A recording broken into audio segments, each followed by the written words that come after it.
Hi everyone, Elite Assassin here, and today I'm going to give you my Destiny beta impressions. Now I know I'm a little late and there's probably hundreds of these out there already, but I wanted to give my impressions nonetheless.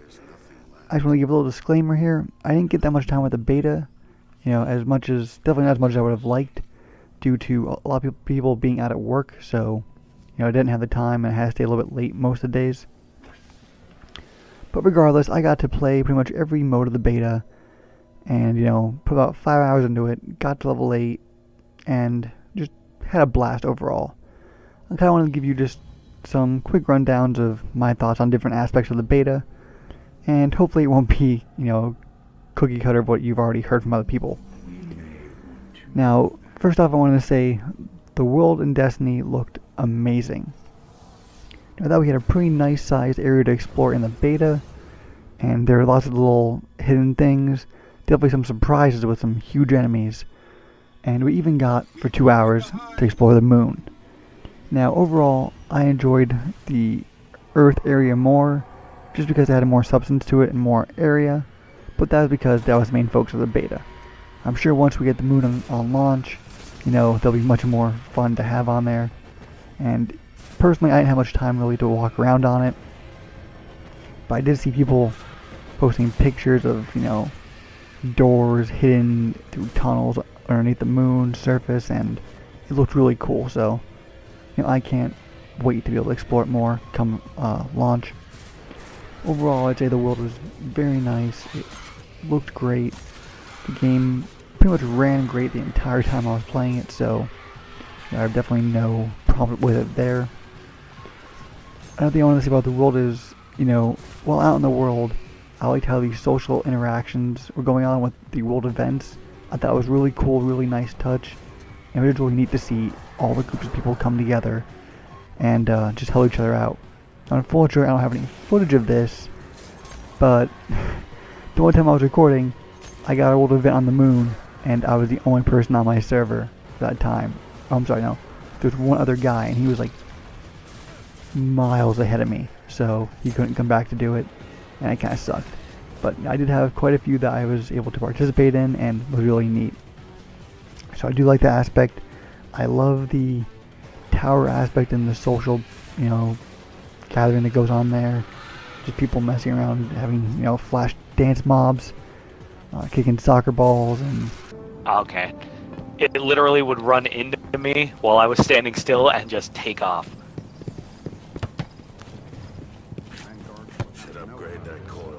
Yeah, exactly like that. Pew! Nothing salvageable. Walking around and inspecting other players' gear, other players' characters, see what they look like. It was just really cool, and I absolutely loved that aspect of it. Now, when it comes, I talked about the missions and how it looks and stuff. When it comes down to the kind of the meat and potatoes of the gameplay experience, that was where Destiny kind of has me a little worried. We had 5 to 6 story missions that were over pretty quick. I definitely would have liked to see more variety in the missions. They definitely seemed very linear and point A, point B, kill everything in between. Not really much different, but hey, it's a beta. I'm not going to judge very harshly on that. The reason I said it worried me though was because, in those 5 missions, I hit level 8, and that's almost halfway to the cap. So I really want to know how many story missions we're going to be getting, and hopefully the grind will, be steeper at the higher we get toward 20. Because, let's face it, people are going to be level 20 by Friday when this game launches. Hopefully there's content there to, keep them going, and I'll talk to you a little bit later in this. Continuing on with the missions and stuff, I loved the enemy variety. I liked how we got to fight the Fallen and the Hive. And the Fallen, you had your basic grunt soldiers, you had your captains, and all the different enemy types, in there were good. They had different weapons. Some of the enemies were invisible with swords and run up to you. Felt a lot like elites, those damn active camo elites from Halo. You had your jackal-like a-holes with their snipers in the back during strikes. It was a good variety of long and short-range enemies just in that one faction. Then you bring the Hive into it and their hyper-aggressive, in-your-face style. And not only that, but you had the Knights and the Wizards flying around shooting stuff at you, and it really added to a very chaotic, non-stop, and very diverse enemy group, and it was really awesome. I did enjoy those, and I can't wait to see if there's any more enemy types that we haven't seen in them. I'm sure there are. Now, I also have to say, I'll talk about bosses a little bit later during the strike part, because that is something I want to touch on too. Now, with missions, one thing I was really curious about was the loot, and it definitely seemed very random. When playing the strike, I definitely didn't get any loot drops from the bosses themselves. I got actually loot from just the random enemies, so that was kind of weird. But I'm not entirely sure how the loot system works. I know that on the ground there's little hexagon things, and those are your loot, you know, things to pick up. But I'm not entirely sure how the loot tables work. I was at the end of the mission. Sometimes you get loot even if it didn't say you picked it up, so I'm not sure how that works. I'd like to know more once the game launches, because I definitely was confused.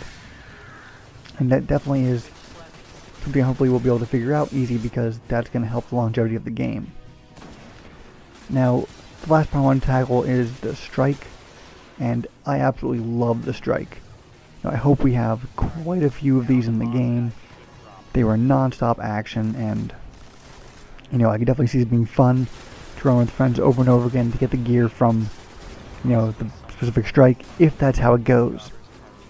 Overall, I thought it was really fun thing to do with friends. It was a great, I think it was like 30 minutes my strike was, and it was overall just really fun. I did have one small problem with this strike in particular. You know, the first boss wave was a horde style thing. That was cool, you know, that worked fine. We've seen that at the E3 trailer. The second boss, the Devil Walker, was, well, here, let's have a Nightmare describe how he works. If this gentleman even looks at you, you are going to want to run away quickly. The lair is up ahead, under that colony ship. So yeah, if he looks at you, run. You know, you don't want this guy to look at you. He had a mechanic where you had to destroy his legs. After destroying a leg, it would expose a core. You know, after the first core went down, he would have a group of ads join him again. And, you know, after every leg after that, you would break. His core would be exposed again, and, you know, do major damage. You couldn't get too close to this boss because he had an EMP attack, which would wreck you if you did. He had, you know, long-range guns that would destroy you if you weren't paying attention, if you were fighting the other ads in the area. So, he was definitely a challenge if your group wasn't coordinated. I know our first time we wiped just because I didn't notice my two teammates were down, and you know, they were yelling for me. I went to go get them, and he got me with a beam cannon, and I got stuck on a rock. So that really sucked. But I felt like, compared to Septus Prime, he was the more challenging boss. Septus Prime, you know, was an interesting fight. The mechanic was that, you know, at first you couldn't hurt him until you killed the ads. Then he would fly around, teleport, and shoot you and stuff. And eventually he would fly far away. More ads would come in, kill them, he'd come back closer, shoot him, rinse, repeat. I know it's only the first strike, so I'm maybe reading too much into it. But I'd like to see the final boss of the strikes have a little bit more mechanics to him and be a little bit more difficult than the midway boss. Overall, though, it was a great experience, and definitely one of my favorite parts of the beta. Now, to the kind of elephant in the room, the multiplayer. Now, when it comes to the multiplayer, I will say that it is not competitive. If you're looking for the next Halo multiplayer, this is not it. Though I'll also say it has never been billed as that. It was never, you know, kind of talked about as that. It's a very casual experience. It's a very unbalanced experience. But also it can be a very fun experience. Zone B secure. Oh! Supercharge, supercharge. You're in the go, lead. Go, go, go, go. Where are they spawning? Oh! Come on. Dude, that could have been the 6th streak ever. I would have been like, oh my god. Zone C neutralized. Zone C secure. Total control. Good work. You know, while I had a lot of people being negative about it, and before I even got a chance to try it, I tried going in with an open mind. And I did find that it could be quite a bit of fun. Now, personally, I absolutely loved the Venus map. It looked so nice, and it actually played pretty well. The other maps I really can't talk much about. I didn't really play the Iron Banner much because when I tried playing, I was level 5 or 6 when I was playing with Moss Major, and it didn't go too well for me. I was definitely under-geared, under-leveled, but I think I had to play the Earth level at that point, and it didn't really do anything for me.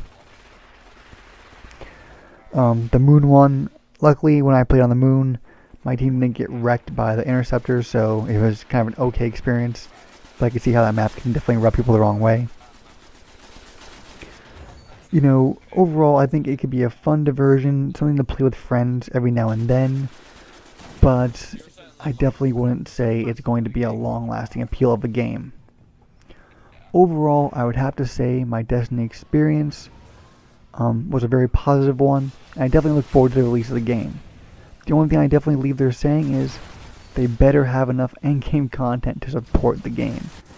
If you level up as fast as you do in the main game here, it's going to be a problem. People are going to hit 20 by Friday, they're going to have the rates beat in a week or two, and then your game will be dead.